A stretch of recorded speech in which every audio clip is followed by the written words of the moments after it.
បាទសួស្តីបងប្អូនទាំងអស់គ្នាបាទថ្ងៃនេះខ្ញុំបង្ហាញតកតងទៅនឹងការបង្កើត CV នៅក្នុង MS Word បាទគឺបង្កើតដោយ CV curriculum វិធីបែបនេះតែយើងធ្វើយ៉ាងម៉េចឲ្យវាត្រង់ជួរ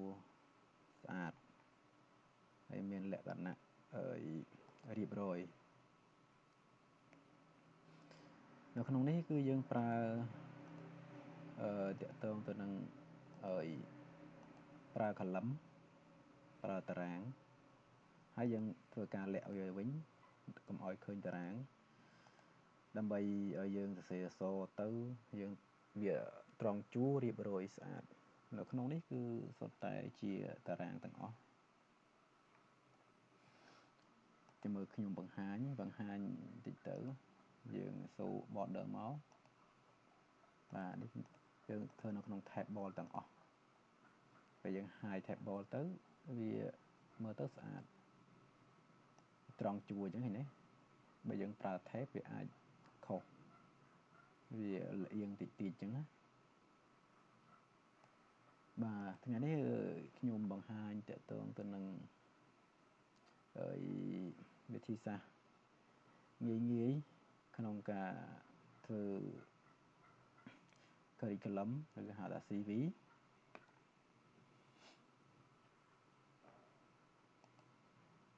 អញ្ចឹងយើងទៅមើលទាំងអស់គ្នាហើយយើងចូលទំព័រថ្មីមកយើងចូលទំព័រថ្មីមកហើយយើងចូលទៅ layout យើងយកกระดาษប្រឈរយក portrait ហើយយើងចូលទៅ margin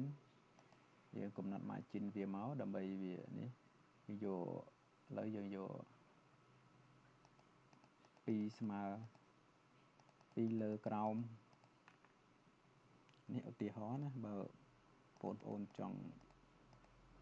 ដាក់ margin បែបណាគឺសេរីទៅតាមដែលយើងចង់បានចុះឥឡូវខ្ញុំឧទាហរណ៍ខ្ញុំយក2ស្មើឆ្វេងស្ដាំលើក្រោមប៉ុណ្ណេះខ្ញុំយកប៉ុណ្ណេះចុះហើយជាដំបូងគឺយើងសរសេរអក្សរមកតែចំកណ្ដាលមកខ្ញុំទៅ copy នេះសិន curriculum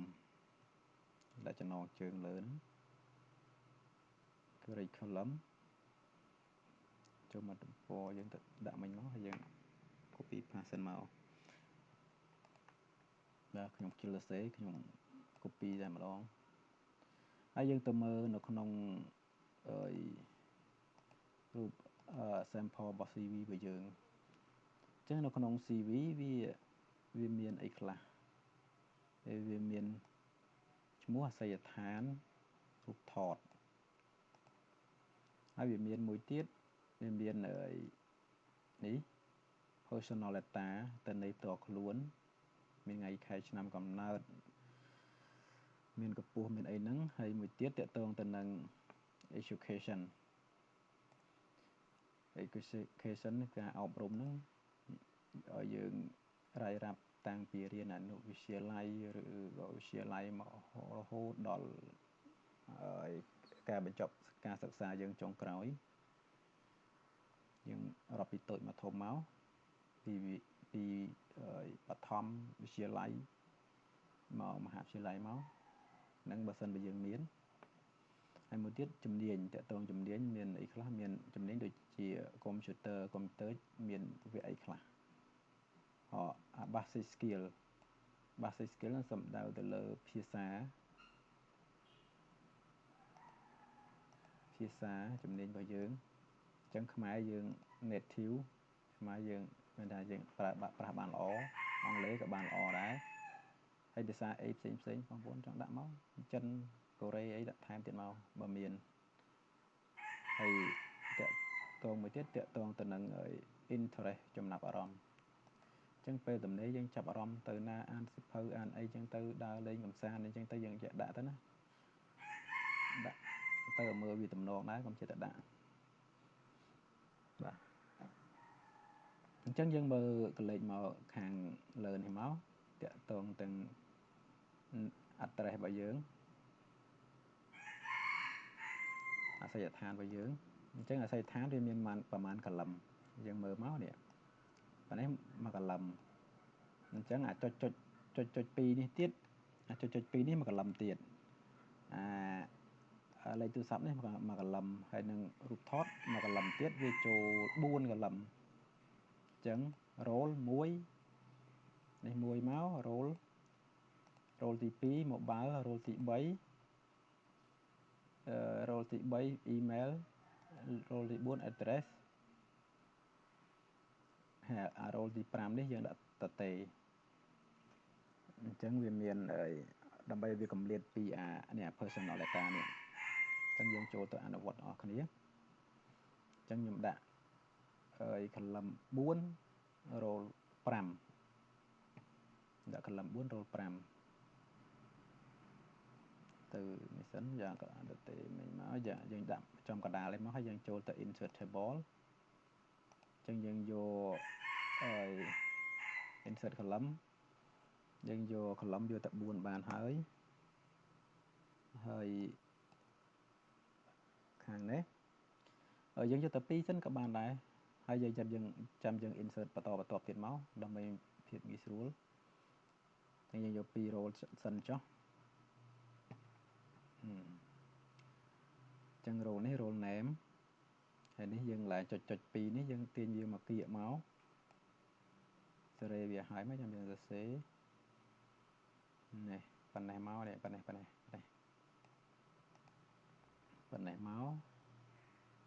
ហើយនេះបរិយាយនេះវែងតិចមកកន្លែងនេះគឺយើងទុកដាក់រូបថត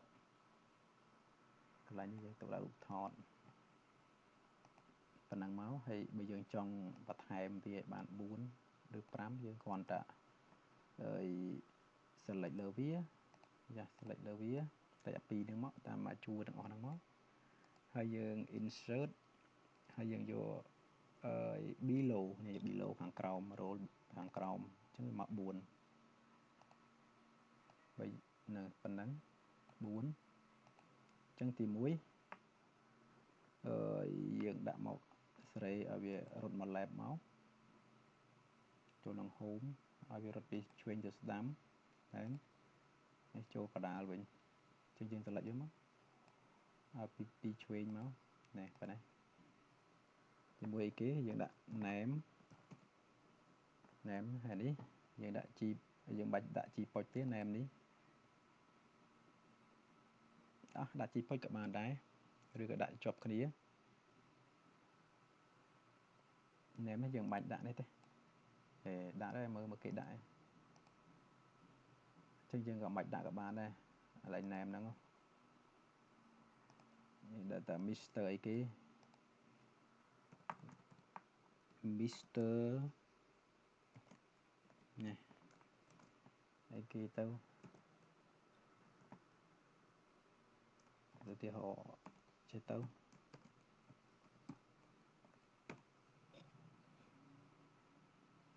ហើយនេះយើងមិនបាច់ដាក់អីទេជីប៉ុចហ្នឹងក៏មិនបាច់ដាក់ដែរដាក់ក្រោមយើងចូលទៅtable layout យើងមើលវាមកសេរីវាមកឆ្វេងមកវារត់មកឆ្វេងមកបាទប៉ុណ្ណឹងចុះហើយមានអីខ្លះទៀតវាមានអាសយដ្ឋានយើងចាប់ពីណាមកយើងដាក់មកនេះគេមាន mobile email address អញ្ចឹងយើង mobile យើងដាក់ mobile យើងមកនេះ mobile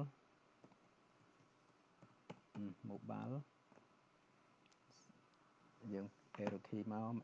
កក្រោមមក email ដាក់អក្សរសតូច email ហើយ address អញ្ ចឹងមកហើយកន្លែងនេះយើងដាក់ជីពុចយកកណ្ដាលមក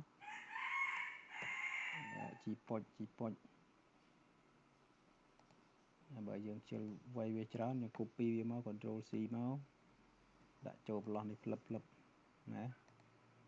ស្មើគ្នាចឹងលេខទូរស័ព្ទហើយយើងរត់ពីឆ្វេងមកលេខទូរស័ព្ទអីគេលេខទូរស័ព្ទខ្មែរយើងត្រូវដំបូងយើងត្រូវដាក់វងកញ្ចក់ចេញមកយើងដាក់855ហើយយើងបិទវងកញ្ចក់វិញហើយយើងដាក់លេខទូរស័ព្ទរបស់យើងបាច់ដាក់លេខ0ពីមុខទេដោយសារយើងដាក់855ហើយយើង96 36 30កុដ604អញ្ចឹងមកហើយត្រង់កន្លែងនេះ email របស់ខ្ញុំមកដាក់ email មក email យើងស្អីគេយើងប្រើ Gmail ឬ Yahoo Mail ឬ Hotmail ដាក់មក com អញ្ចឹងទៅaddress យើងផ្ដើមចេញអីគេ address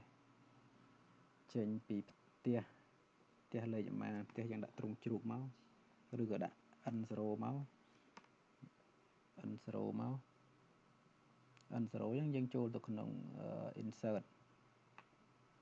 ណាយើងដាក់អក្សរ N មកហើយយើងចូលទៅក្នុង insert ហើយ symbol more symbol ហើយយើងទៅរើសមកទៅរើសយកណា N0 អាមូលខាងលើប៉ុន្តែมันបាច់រើសទេបើបងប្អូនធ្លាប់ដាក់ហើយឥឡូវយើងរើសវាមកណាគេណាខ្ញុំរួមឃើញណាប៉ុន្តែខ្ញុំចង់ម៉ាក្រូទុកអញ្ចឹងខ្ញុំ control arrow key ខាងនេះអញ្ចឹងវាចេញឲ្យហើយយើងដាក់ផ្ទះលេខយើងមកគេថា200ម៉ានអញ្ចឹងទៅ222អញ្ចឹងទៅហើយយើងដក clear មកយើងក្បៀសមួយមកបងអង់គ្លេសយើងប្រើក្បៀសហើយផ្លូវលេខម៉ានអីម៉ានអញ្ចឹងទៅយើងដឹកជាដាក់មក STR ប្រមាណ111អញ្ចឹងទៅឧទាហរណ៍ណាហើយយើងក្បៀសមួយទៀតមកហើយសង្កាត់អីគេសង្កាត់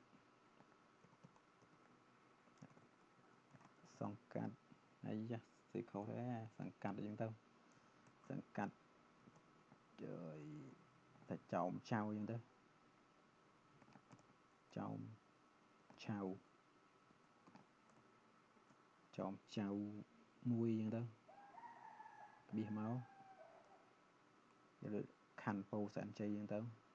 ទៅចៅមួយខណ្ឌពោយ៉ាសែនជ័យអញ្ចឹងទៅទីហោភ្នំពេញហ្នឹងហើយភ្នំពេញមក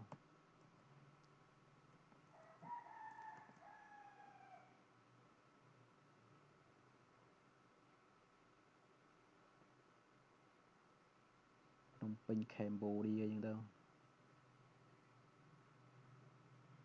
យើងអត់យើងចុះបន្តដើម្បីវិញពេកនេះយើងចុះ enter មួយមក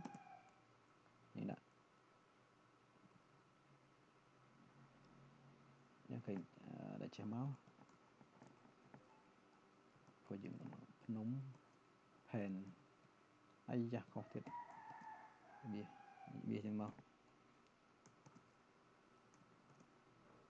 Cambodia វាហេអាយ៉ាសធំ Cambodia ចឹងមកប៉ុណ្ណឹងហើយយើងសេរី font វាមក font ចង់បាន font ប៉ុន្មានយើងសេរី font វាមក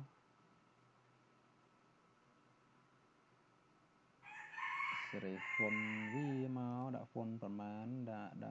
font 10 MV មក menu element font 11មកហើយនៅក្នុង table layout នេះយើងយកកណ្ដាលមកហើយរត់ពីឆ្វេងអញ្ចឹងមកអូនេះអត់ត្រូវទេអានេះបាច់ចាំអានេះយកពីលើមកក្រោមវិញទេយើងយកនេះវិញយកខាងនេះវិញយើងយកនេះវិញប៉ុន្តែថាវាត្រង់ជួយចេះ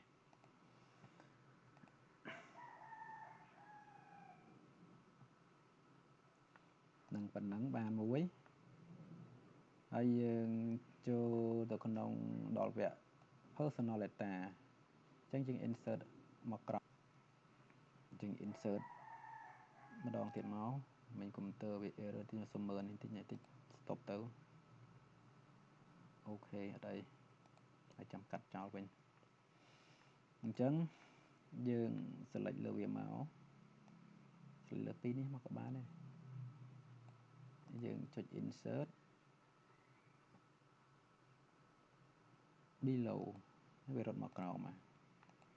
អញ្ចឹងបានចូលដល់ personal data ចូលមក personal data យើងចេញអាប្រឡោះនេះយើងទុកមួយមកយើង insert អញ្ចឹងដើម្បីឲ្យវា font មករត់មកដូចគ្នាបន្តគ្នាមកអញ្ចឹងអានេះយើងទុកចោលចន្លោះទៅយើងចូលមកចន្លោះខាងនេះមកយើងដាក់អក្សរធំមកយើងដាក់អី personal data ព័ត៌មានផ្ទាល់ខ្លួនយើងហ្នឹង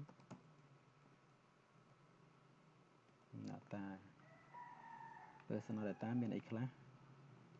យើងមើលគំរូយើងសិនមើល personal data ហ្នឹងវាមានsex nationality មាន sex nationality national status marriage status ហើយ marriage status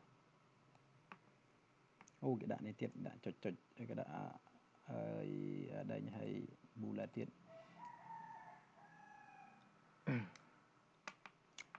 អញ្ចឹងយើង insert នេះបន្តទៀតមក insert បន្តទៀតមក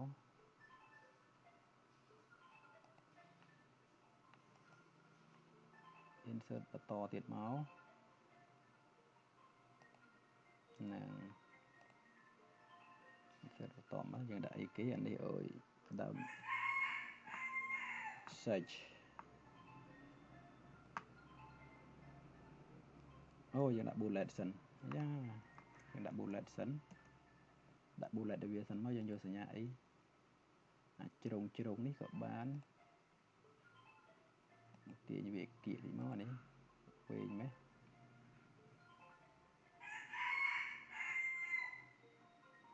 នេះប៉ុណ្ណេះ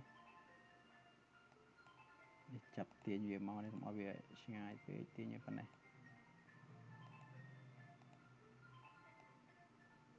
នេះអត់រត់មកទៀតអូនេះប៉ុណ្ណឹងមកយើងដាក់អីគេ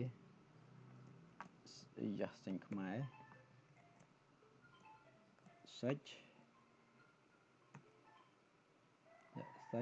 ខាងក្រោមនេះយើងវាអត់មកទេដែលយើងចុច tab វាចុច tab មកអស់មកវាចេញឲ្យអត់ចេញមកទៀតអូអត់ link មានអត់ link ទេវាបាត់នេះចាំមើលខាងនេះតំណាក់បាត់ហើយ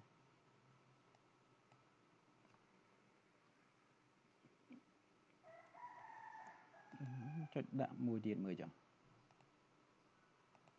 នេះប៉ុណ្ណេះទៀតណោះរេមអត់មកត្រង់ហើយប៉ុន្តែនេះ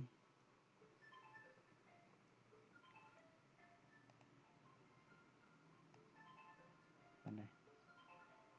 សាច់ហើយnationality ថែវាមើលមកទៀតអត់មក insert ទៀតមក nationality ហើយ merit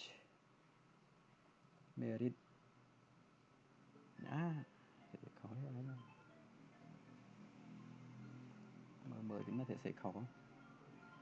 មើលតិចមកមានអីគេអូ merit status ហើយ date of birth merit status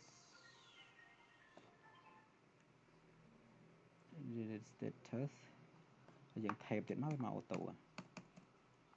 merit status ហើយដេញឲ្យ DOB date of birth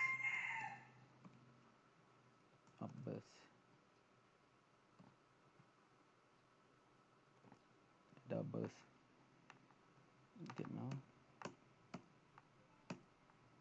date of birth ហើយស្អីគេទៀតមើលហ្នឹងអត់ចាំ date of birth place of birth និងកម្ពស់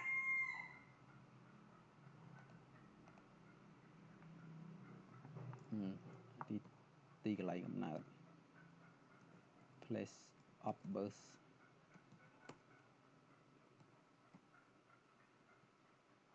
គេអស់បើឲ្យមកហើយទៀត copy តម្រងនោះបាទសេនេះហើយ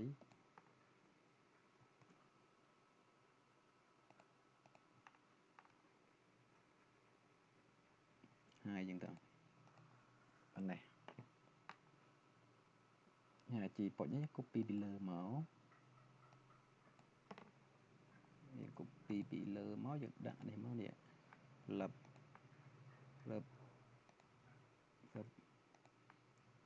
លឹបដាក់មក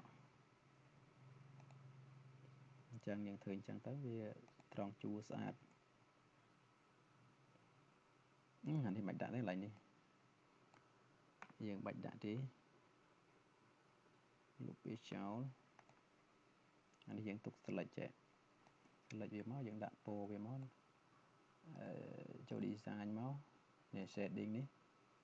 យើងដាក់ពណ៌អីពណ៌នេះមកឬក៏ពណ៌ផ្សេងទឹកប៊ិចចឹងមកហើយចេញពណ៌តឲ្យប៉ុណ្ណឹងមក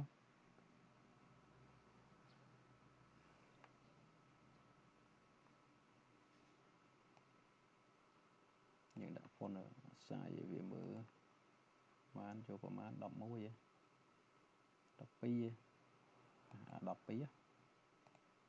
វាធំតិចអញ្ចឹងប៉ុណ្ណឹងសាច់អីគេ mail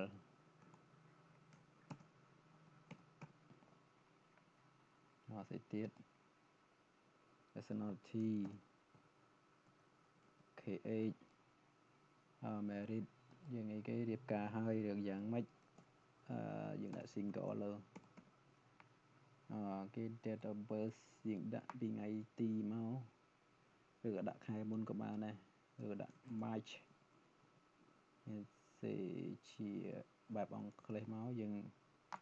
March ហើយយើងដាក់ថ្ងៃទីមកដូចខ្ញុំ09នេះទៅនេះហើយយើងក្បៀសមួយមកយើងដាក់ឆ្នាំមក place of birth នៅណាភ្នំពេញទៅហើយយើងឧទាហរណ៍ភ្នំពេញចុះហើយយ៉ាភ្នំពេញ Cambodia អញ្ចឹងទៅមិនបាច់ដាក់ភ្នំពេញដាក់ Cambodia ហើយខ្ពស់ប្រហែលអីគេ1ម៉ែត្រចុចប្រហែលចុច7អញ្ចឹងទៅcm នៅឧទាហរណ៍ប៉ុណ្ណឹងបានឥឡូវយើងដល់អីគេទៀតយើងដល់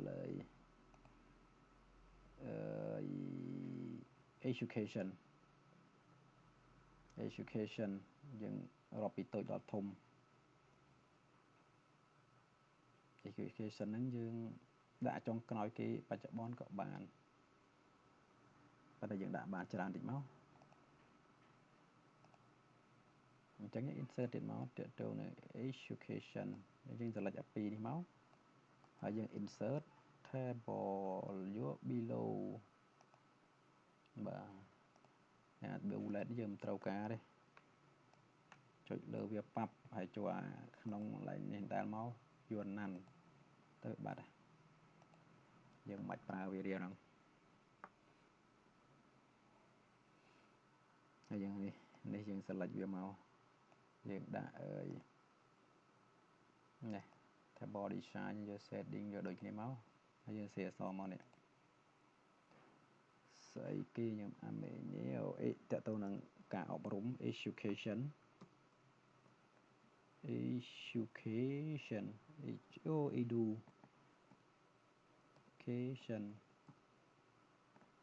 education មានអីខ្លះinsert ថែមទៀតមកគេធ្វើមួយទៅដើម្បីកុំឲ្យវាញ៉ៃច្រឡំធ្វើតែម្ដងទៅក្រោមហើយចាស់ select អត់ត្រូវ select ទៅវាដោយទាំងមកក្រោមអញ្ចឹងវាអត់ឲ្យទេយើង select ឲ្យចំវាទៅវា insert យក below ទៀតមកអានេះវាជាប់ select មកដោះ select វាចេញទៅចូលក្នុង table design មកហើយនេះយក none មកយក no color មកបានហើយការអប់រំឥឡូវយករត់ពី present ទៅ present present ហ្នឹងស្អីខុសឯងចឹងលិចយកមើលត្រូវឲ្យខុសហើយជាមិនខុសទេយើងដាក់ G ប៉ុចមក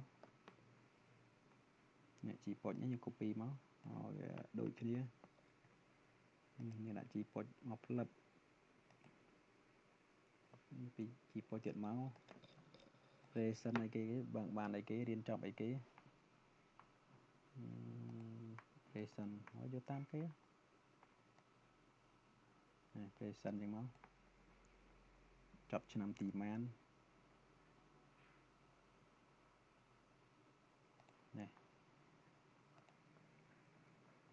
present ប៉ុណ្ណេះកាន់ជា 2 យើងទៅ bachelor degree អូនេះ bachelor degree bachelor of art នេះទីមកយើងដាក់ save ខ្លួនឯងមកអាយ៉ាក៏រំសាយ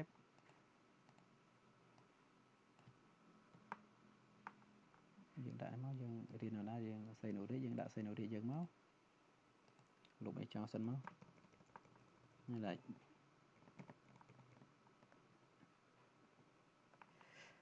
យើងដាក់អីគេ year 4អញ្ចឹងទៅ year 4 bachelor of art អញ្ចឹងទៅ bachelor នេះ bachelor សេមិន bachelor of art bachelor of art បញ្ញាបត្រ add អីទៅadd ព្រះស៊ីហនុរាជ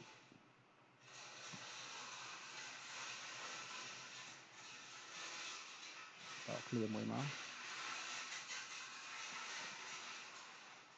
រាចាអញ្ចឹងទៅ universe ដាក់មករាចា Buddhist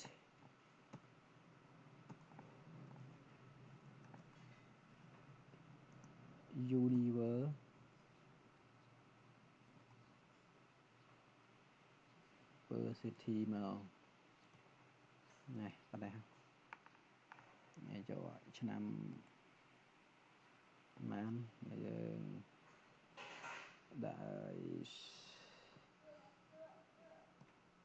ឧទាហរណ៍ចេះទៅ August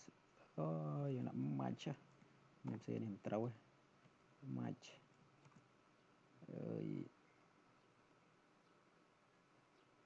ថា12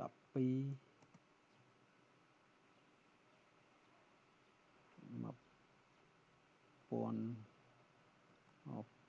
2002 ចឹងទៅហើយយើងផ្លេចក្បៀសមួយសិន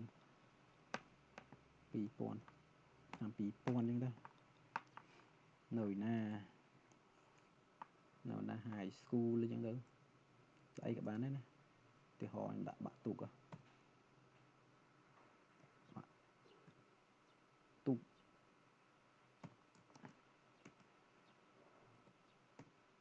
ឬយើងដាក់ពីវិទ្យាល័យមក high school ចឹងទៅយ៉ាងខុសត្រូវហើយ school ចឹងទៅឧទាហរណ៍ណាហើយយើងដាក់ឲ្យបានច្រើនមក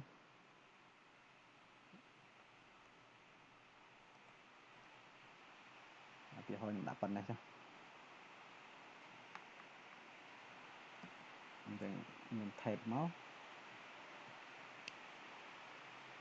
ខ្ញុំថេបមកទៀតមកហើយដាក់ជីប៉ុចមកទៀតមកអីយ៉ាស់កណ្ដុំសែបដាក់ copy ជីប៉ុចយកមកដាក់មក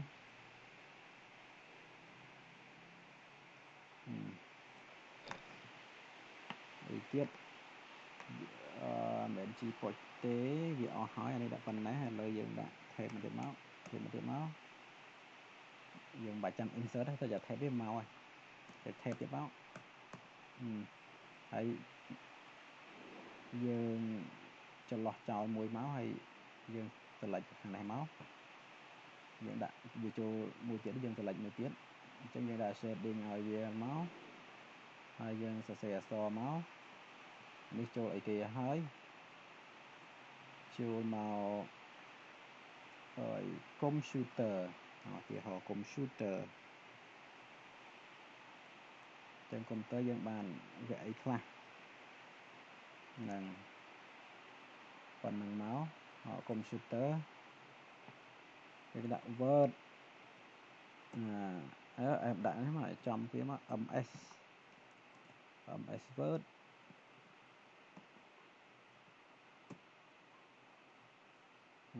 ចឹងមកចុចទៅមកហើយទៀត ms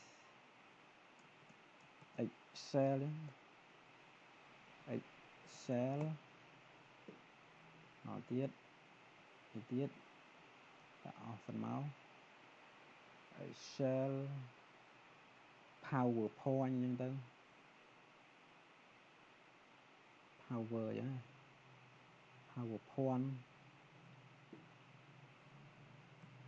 powerpoint អញ្ចឹងទៅ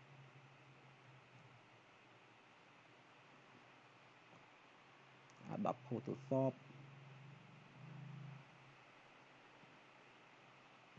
Adobe Photoshop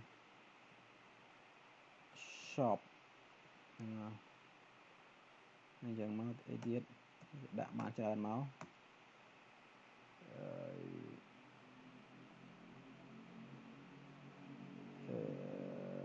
ស្អីទៀតឧទាហរណ៍យើងមុខជាអីយើងដាក់មុខជាហ្នឹងណាឧទាហរណ៍ web design អញ្ចឹងទៅweb design អញ្ចឹងទៅតែឲ្យបានច្រើនមក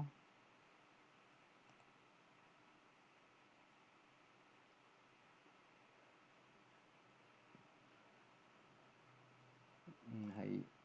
យើងដាក់សម្រាប់បកស្រាយវាមក description វាមក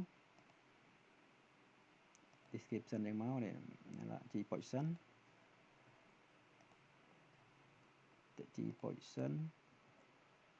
ហើយយើងដាក់ all នេះuse ស្អីគេ golden use excellent ហ្នឹង excellent មិនចេះខុសទេ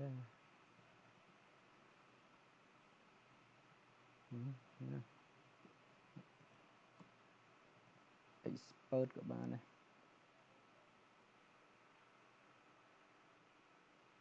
expert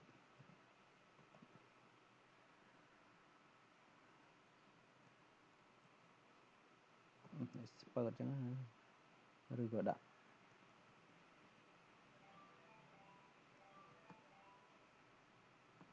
go to use ជាងទៅសូវច្បាស់អង់គ្លេសដែរហើយអានេះក៏យើងដាក់ដូចគ្នាឬក៏បើយើងចេះកម្រិតណាយើងដាក់កម្រិតហ្នឹងទៅយើងបរិយាយមកនេះគ្រាន់ជាឧទាហរណ៍ទេដាក់អញ្ចឹងទៅអស់មកហើយកុំដាក់តាមខ្ញុំដាក់តាមជំនាញរបស់យើងទៅអញ្ចឹងទៅ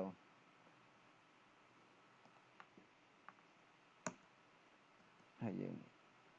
ដាក់ tab មកទៀតមកចុច tab មក tab អស់មកវាចេញឲ្យនេះណាវាចេញឲ្យអូតូយើងមិនបាច់ចាំធ្វើញ៉ៃច្រើនទេឥ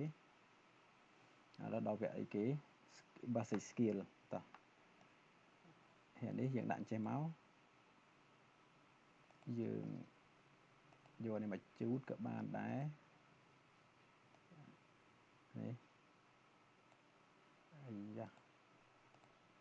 មិនក៏អត់ដូចគ្នាហើយមកអត់មកទេបើអត់មកក៏អត់ទៅបញ្ហាឯងដាក់ក្លឹបហើយសេអសមក basic skill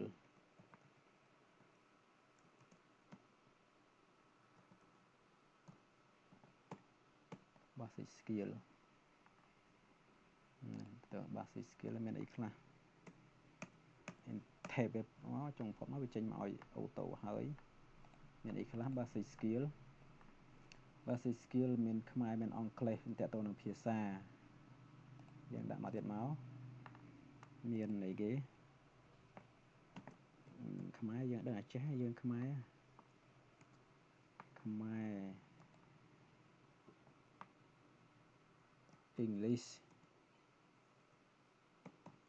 English ដែរចេះហើយតិចតួចអីដាក់ជីប៉ុចមក copy ផាសមកនេះប៉ុណ្ណេះហើយយើងដាក់មកទៀតមក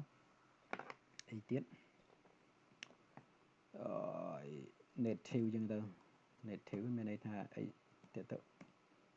ច្បាស់សារដើមអង់គ្លេសយើងដាក់ very ចឹង very good ចឹងទៅទីហោណាបងប្អូនដាក់វាទៅធម្មតាហើយយើង tab មកទៀតមកចុច tab មកទៀតមកឆ្លោះចោលមួយនេះទៀតមកហើយយើងយកធំនេះផ្ដាច់ឲ្យវាមានកម្រិតពីគ្នាយើងដាក់ setting ឲ្យវាមកហើយដាក់អីទៀតតើអីគេទៀតមើលសិនអត់ចាំដែរតកតងទៅនឹងinterest ហ្នឹងមានន័យថាចំណាប់អារម្មណ៍ interest អញ្ចឹងទៅ interest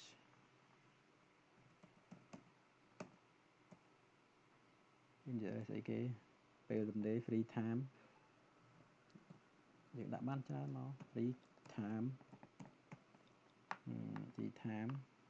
ជីប៉ុច complete free time ដាក់មកអីគេ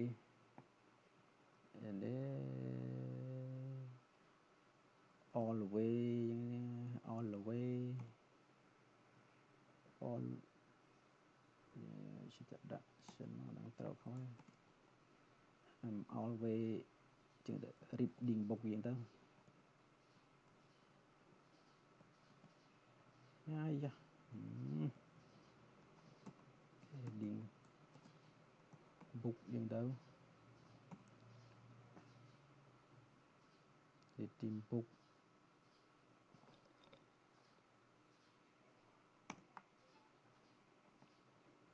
play football វិញទៅនេះសិចឹង football អត់ចេះfootball ចឹងទៅ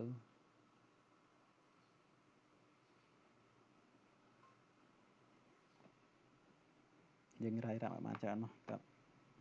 រាយរាប់បន្ទាប់មកយើងដាក់មកយើងដាក់ bullet ក៏បានដែរពីនេះយើងដាក់ bullet ឲ្យចឹងដាក់ bullet នៅក្នុងតារាងមកចូល home មក បាច់អញ្ចឹង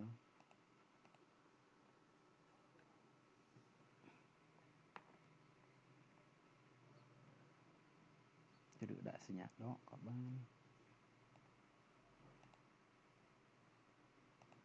សញ្ញាចេះទៅ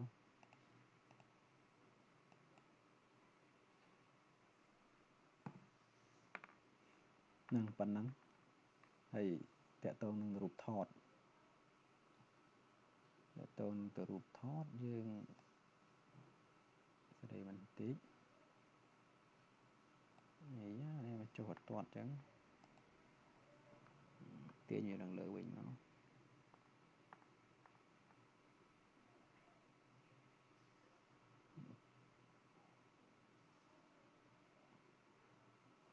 ទាញឡើងលើវិញមកអានេះអានេះមិនដាច់អញ្ចឹងមើលដាក់វា flip វាមកវិញមើលចូលលើ table layout យក flip cell ណែ flip cell ទាញអានេះមកវិញនេះបានហើយនេះប៉ុណ្ណេះហើយយើង select លើវាទាំងអស់នេះមកយើងចូលទៅ merge cell នេះ table layout នេះប៉ុណ្ណេះមកដាក់ cursor នៅក្នុងហ្នឹងមកហើយយើងចូល developer យើងយកអានេះយក picture content control យកមកដាក់មកអញ្ចឹងវាចេញចាំងអូកុំតន់អាលយើងដាក់ហ្នឹងមកវាចេញធំអញ្ចឹងវាអត់ស្អាតទេ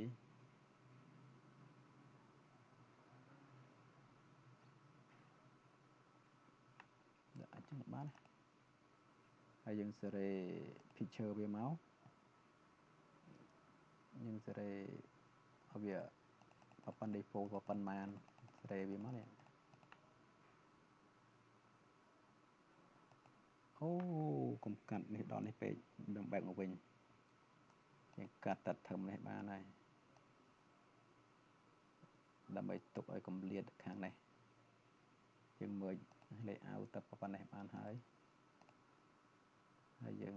ចូល developer យើងដាក់រូបមកហើយយើងទៅកែវាឲ្យវាទៅជា auto fit content មកហើយយើងទៅក្របវាមកសេរីវាមកយើងយកតាកម្ពស់ប្រមាណទីហើយខ្ញុំយកកម្ពស់3ចុចមើល3ចុចយកប៉ុណ្ណេះកម្ពស់3ចុចហើយនេះយើងសេរីអាចសេរីវាទាញមកពាក្យនេះមកបានទេបានតើយើងសេរី margin វាសិនក៏បានដែរសេរី margin ឲ្យវាសិនដល់វា00អស់មក margin ឲ្យ table ហ្នឹងឲ្យវាមកគៀកឲ្យវាមកគៀកអញ្ចឹងមកនេះយើងដាក់កណ្ដាលចំកណ្ដាលមកប៉ុណ្ណឹងអូអានេះដូចធំពេកហ៎អញ្ចឹងយើងទាញមកទៀតមកនេះទាញឲ្យវារូបកុំឲ្យវាធំពេកវាប៉ុណ្ណេះហ่ะហើយយើងចុចលើរូបខាងលើនេះមកយើងយករូបមកដាក់មករូបណាក៏ដោយរូបយើងមកយករូបយើងមកដាក់មក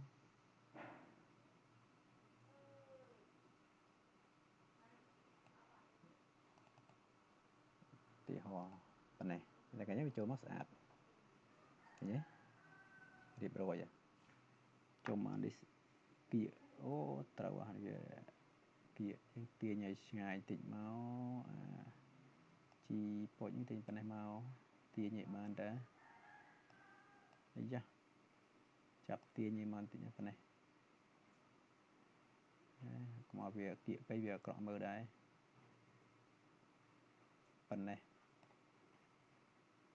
នេះហើយយើងselectលើវាមកដាក់ចំឲ្យកដាលមកចូលក្នុង home ចំកដាលមកឃើញស្អាតដែរប៉ុណ្ណេះបានប៉ុណ្ណឹងជាការសម្រេចហើយខាងនេះបើយើងចង់ដូររូបថតទៀតយើងគ្រាន់តែចុចលើវាមកនេះចុចលើរូបនេះខាងលើនេះ ចឹងយើងអាចដូរបានដែរចង់ដាក់រូបមកចេះក៏បានហ្នឹងប៉ុណ្ណឹងហើយយើងចុងក្រោយបំផុតនោះគឺយើងចូលទៅលាក់តារាងមកយើងចូលក្នុង home មកហើយនៅ border នេះយើងយក no border ទាំងអស់មកវាចេញជាឲ្យឯងចេញចឹងឲ្យមកអេមអញ្ចឹងទៅប៉ុណ្ណឹងនេះបើថា font stir យើងដាក់ font រៀងធំតិចទៅ